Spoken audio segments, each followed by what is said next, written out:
Good morning, everyone. Sorry, I'm a couple minutes late. For some reason, my scheduled YouTube event, the link bombed out, and I had to create a new live stream.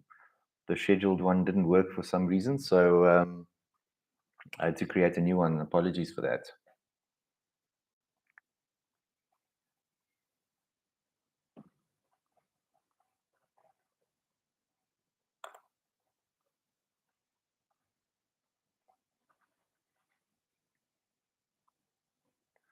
So I'll jump in. There's a couple of questions that were asked yesterday, and I think that there was one or two important ones that I wanted to answer. So I'm just going to check.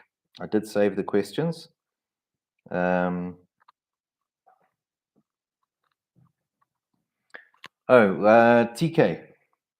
TK asked me yesterday, how's it, Tyrone? Welcome. Good to see you online. My initial scheduled YouTube link broke for some reason, and I had to create a new event. So I'm not too sure what that's all about, but I'll check into it and make sure it doesn't happen again. So what I'm going to do is I'm just going to share this link quickly. Hello, Sean Pience. Welcome.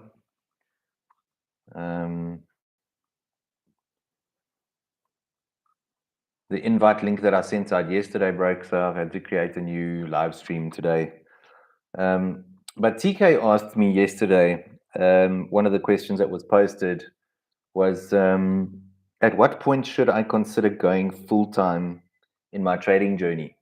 And that I think is a very important question to answer, because the dream is, let's go live with trading. Let's take it full-time. Let's tell my boss I don't need them anymore, and that's what everybody wants to do. Yeah, like a volatile morning in the market. You're right, Sean. I mean, that's the dream, right? Everybody wants to trade full-time. Everybody wants to say, who needs a job? I just want to trade full-time. And I think that's something that you have to realize first, is that trading is a job. It can be a full-time profession. It can be something that you do full-time and you can make money from it. But I think the biggest question that you need to ask yourself is, for how long have I been consistent? How long have I been making consistent profits for? So TK, to answer your question, I don't know if you're on right now or whether you'll watch the recording, but it really depends on your trading. Have you been consistent for at least a year? Have you been making profits continuously? Have you been able to increase your trading account size to a point where you can make enough money off of your trading in order to do it full time and leave your job? It's a very sort of touch and go place to be when you're just getting to the point where you think it's a possibility. If you're still there where you think it's only a possibility and you don't know for sure that you are consistently profitable enough to leave your work, then you're not ready to do it yet. Goeiemôre Elaine. Ek het gebeur het met my eerste link wat ek uitgestuur het nie. Hy het gebreek, so ek moes net live gaan weer. Ek gaan dit uitcheck met YouTube and then I'll get back to you guys and let you know what happened there. So yeah, I think that answers TK's question. If you are questioning whether or not you can become a full-time trader and not have to worry about working for somebody, if you are in the space of questioning that, then you need to go and look at your trading history. What have you achieved over the last year, 2 years, maybe even 3 years? Good morning, Chris. Are you consistently profitable, and are you consistently profitable enough to justify making that change as a permanent decision? Guys, while I'm chatting to you about the questions that were posted yesterday and the ones I'm answering, please feel free to post other questions here in the chat, so that I can go back to them and we can answer them, and we can hopefully get to a place where I'm helping you guys understand the trading journey a bit better, and you helping me understand trading from your perspective a bit better. I see Elaine says it took me 3 years to become consistently profitable. Yeah, it took me around about the same period of time as well. I made a lot of money very quickly. I lost a lot of money very quickly, and then I went to the drawing board for 3 years, and then I became a profitable trader. And that's not to say that you don't have a bad trade after that, eh? You've got to understand that there's definitely losses in between as well. The amount of capital or equity needed, what would you say is a good amount to grow your account, live off of it, in your professional opinion? Okay, so that depends on what your needs are. What do you need to make in order to cover your monthly expenses? And obviously, remember there's inflation as well. So if you say, okay, I need 20,000 Rand a month to cover my expenses, what is your target? What can you achieve on a monthly basis as a trader? My target is roughly 5%. I want to make an average of 5% or more per month. A lot of months I do better than that. Some months I do worse than that. Some months I don't make a profit at all.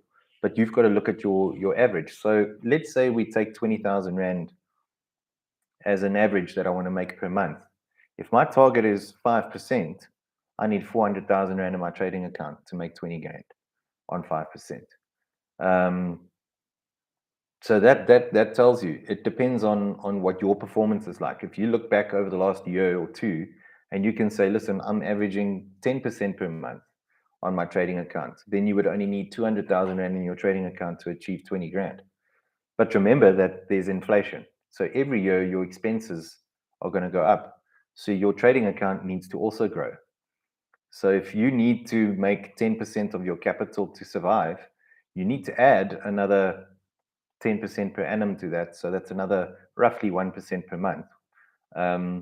So you'd need to average 11%, not just 10%, in order to make sure that you can withdraw what you need and that your account will grow steadily, in order to ensure that you'll be able to withdraw that going forward as well. You need to increase the capital in your trading account while you're trading. So I generally don't withdraw much of my profits from my trading accounts unless I really have to. And the reason for that is because I really believe in the power of compound interest. I think that is the best way to grow a trading account. Those of you who know Warren Buffett, you might know that he had his first compound investment strategy and plan going when he was 15 years old. And if you go and listen to a couple of his talks regarding compound interest, it'll blow you away. We spoke about it yesterday. Elaine shared the link to the calculator that we use. There's a compound interest calculator that you can go and have a look at, and yeah, it'll make you fall on your back when you realize what kind of money you can make over a period of 5 years or 10 years, if you're just looking at 5 or 10% per month, and you compound that without withdrawing your profits.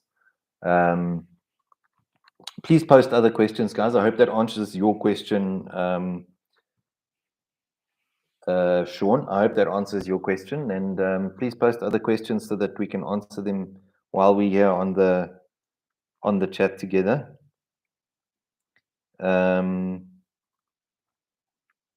What was the other question? Oh, someone else was asking me, what is the difference between a market execution and a pending order? So market execution, when you're trading, essentially means that whatever the price is at, when you click the buy button, it's going to buy. When you click the sell button, it's going to sell. That's market execution. So it happens at the price that the market is trading at. Depending on what your spread is, there might be a slight difference. You might be seeing a price of 10 on your chart, but because of your spread, you pay 10.5, just as an example. So that would be a market execution. A pending order is something that you put into you program it into your trading platform and say, at this particular price, I want to execute a trade. So, for example, if the price is trading at 10 and you know that you're expecting a pullback in the price down to 8, and you place your pending order, your pending buy limit at 8, when the market gets to that level, it'll automatically enter that trade for you. That's what a pending order is. And you can then obviously set your take profit and stop loss at the same time as well.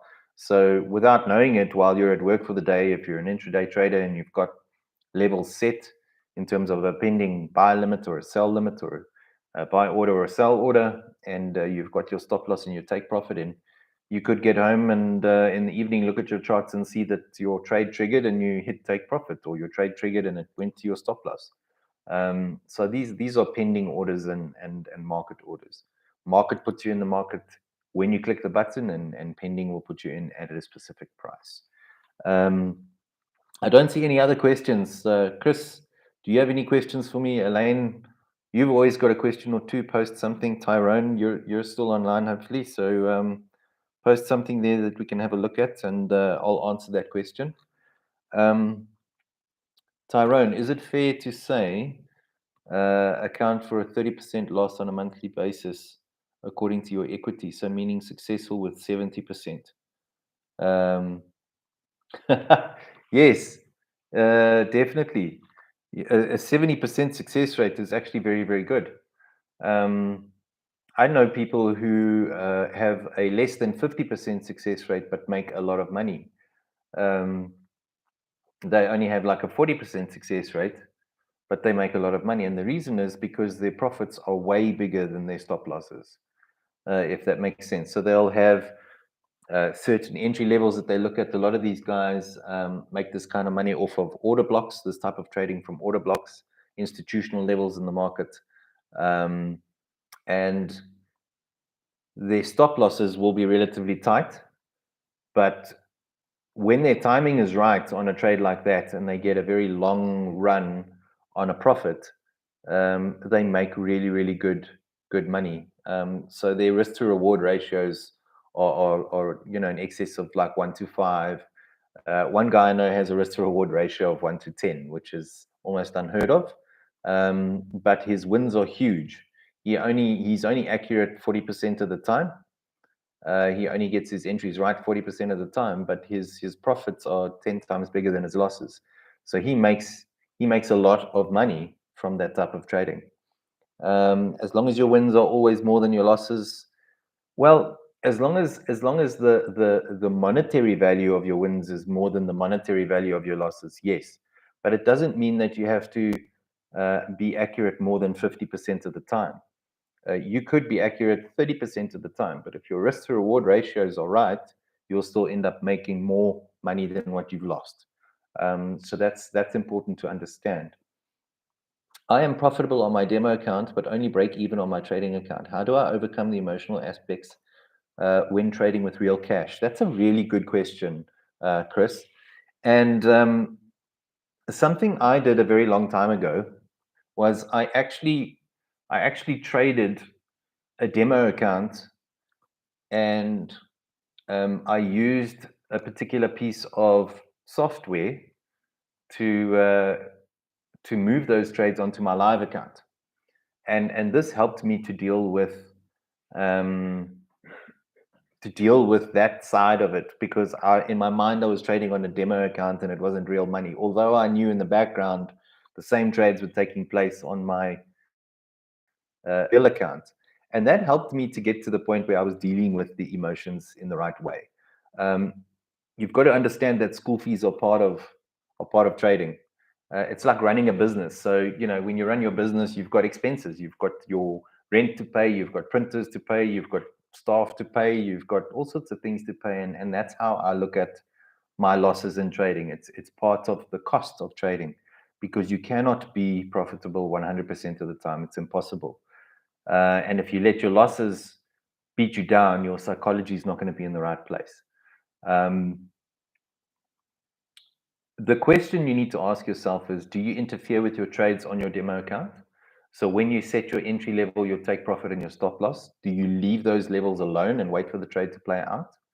And if so, are you doing the same on your live trading account? Are you doing the same with real money? Because often what happens is guys will exercise the correct practice on their demo account, set their levels and leave the trade alone and let it play out.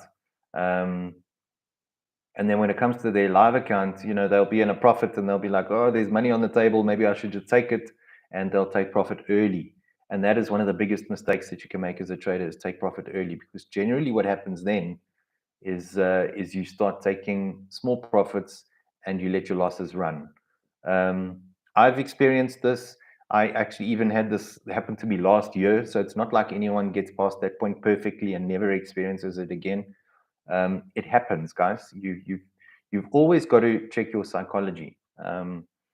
My psychology wasn't right towards the end of last year, and I took a really, really big hit because I made bad trading decisions. I didn't trade according to my strategy, and I think that that's a very, very key aspect to getting your psychology right. And if you feel like you're not right, rather step away from the market. Don't let FOMO get a hold of you. The fear of missing out is probably the biggest problem in trading. That and over leveraging and greed. What's your thoughts on risk to reward ratio? I found that my success rate is better with a 1-to-1 than a 1-to-2. My equity curve is better with a 1-to-1 than a 1-to-2. Does it depend on your trading style? Sean, most definitely yes. It really does depend on your trading style. If you're a very short-term trader, you move on short moves in the market. Quite often, a 1-to-1 ratio can actually work for you. I traded like that for a very long time. I've moved into longer-term trading, so that type of setup doesn't work for me. I don't actually look too much at my actual ratio in terms of per trade, because I average into positions. But what I do look at is my overall drawdown versus my overall profit, and my overall profit far exceeds the overall drawdown at the end of the day. So it really does depend on your trading style, Sean. I used to trade on a 15-minute and a 1-hour chart, and I traded a 1-to-1 risk to reward, and I also found that worked better for me than a 1-to-2. But now I do my setups on the daily and the weekly, and I execute my entries on the 4-hour. So I'll be in a trade for 2-3 weeks, sometimes a month, 2 months, 3 months at a time. So my risk to reward ratios are very different to shorter term trading. So yes, it definitely matters what type of trader you are. Hazel, welcome. Sometimes it's about risk reward ratio you maintain. Wins can be slightly less than losses, but overall, a good risk reward ratio will work in your favor. Imagine if you stick to a 1-to-3 risk reward. Hazel, you're 100% correct. That's what I'm talking about. You don't have to win every single trade in order to be a good trader, in order to make money. And in fact, if you are a trader that doesn't know how to take a loss, that's when you're going to get yourself into trouble. So you've got to be able to take the loss and move on from that as well. And if you can't, you need to relook your ratios. So Hazel, you're 100% on the mark there. Chris, yes, I do leave them to hit levels, but close early on live accounts. Exactly. So that is guilty as charged. Yeah. I saw Elaine's next word and it fitted in with my sentence perfectly. Guilty with early profits, but because I trade big lot sizes, as soon as I'm in a profit on the NAS with 50 points, I put a break even rather than a loss. Elaine, that's a good way of doing it. I also like using profit stops, but generally I find that we are still inclined when we trade like that to let our losses run more than we let our profits run. So you might take 3 or 4 profits in a row trading like that, and then your fifth one cancels out 3 of those, or sometimes even more. So you've got to get that balance right. If that's what you're doing on the plus side when you're making money because you trade big lots, that's cool. But if you get it wrong, are your losses bigger than those profits? You've got to work out your averages and adjust it according to your strategy. What are your views on the strength of the pound against the yen, and why is it so? Well, guys, I must just stress to you that this is obviously my personal opinion. This is not financial advice. So you've got to just understand that this is just me talking to you as a normal retail trader like you are as well. My understanding of the strength of the pound versus the yen is based on the war that's going on between Russia and the Ukraine. Japan is a very big importer of oil. they use a lot of oil resource. So D, in order to answer your question, what it means is Russia is a very, very big producer of oil and exporter of oil. So if there's a disruption in supply because of this war, it means that there's going to be a demand for oil, which means that the price will go higher, which means that it'll affect Japan's currency because they import a lot of oil. That's my view on it. I hope that answers your question. Cool Bros, hi. How are you doing? It used to be bigger because I didn't adhere to my rules, but now I stick to my rules 100%. So now profits outweigh losses by a big margin. That's very good to hear, Elaine. Well done. When you can get to the point that you say you've analyzed your strategy enough, and you can get to that point, that's a really good place to be. If you know that your profits are outweighing your losses, and especially by a big margin, that's impressive stuff. That's good to hear. Any other questions? We've got around about 8.5 minutes left on this live stream today, and then we'll move on and let Friday do its thing. Welcome, Mark. Apart from NAS, what other indexes, commodities, and pairs do you trade on a regular basis? I like trading gold simply because it's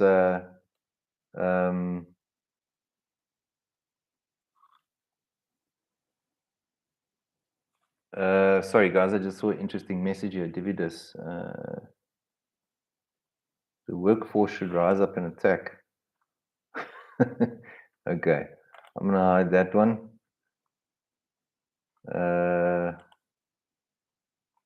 And I'm gonna remove that one. Okay, so I've got someone spamming me. Sorry about this, guys. Let me.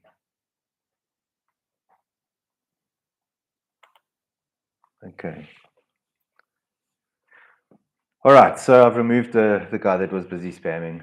I don't know why he was.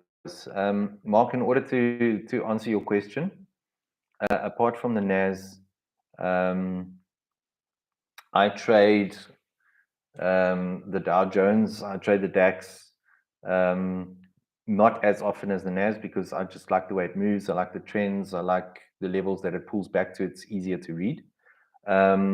I like sticking to major currency pairs when I trade, and simply because of swaps, etc. I like to trade the cheaper instruments. I like trading gold. Gold is an instrument that I like trading because it's a safe haven, essentially. So when war breaks out, people buy gold. That's pretty much what it comes down to. Do you use a trading diary? Chris, I'm not too sure exactly what you mean by that question, a trading diary. When you refer to a trading diary, can you just elaborate a bit more so that I know? And then I'll come back to your question. And go back to my analysis on those days I got it wrong and have a look why. Yes, that is exceptionally important to becoming a successful trader. Elaine, thanks for posting that.